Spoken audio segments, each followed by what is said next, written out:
Yozim bilan mehnat qilib qo'ylarni parvarish qilasiz, endi qo'zlayman deganda mana shunaqa bola tashab tursa yomon alam qiladi lekin. Tabiiyki ko'pchilik uyda shunaqa sog'liq qo'ylari yoki sigirlari bor. Ulardan kelib tushadigan savol esa qo'ylarim bola tashashni boshladi yoki sigirlarim bola tashlab qo'ydi degan savollar ko'p beriladi.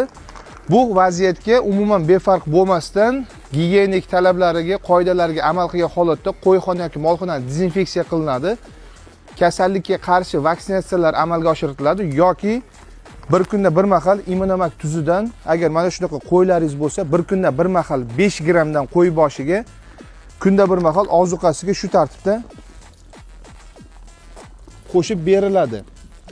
Immunomak tuzining afzalliklari urg'ochi hayvonlarda, sigir yoki sog'liq qo'ylardagi bola tashash xavfini keskin kamaytiradi va davolab ham beradi.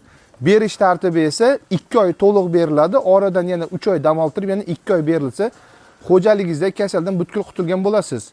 Bu videoni uyida mana shunaqa sog'liq qo'ylari bor yoki sigirlari bor va ular bola tashab qo'yayotgan bo'lsa, shunaqa tanishlaringizga jo'natib qo'ysangiz, albatta foydali bo'ladi. Immunomak tuzi.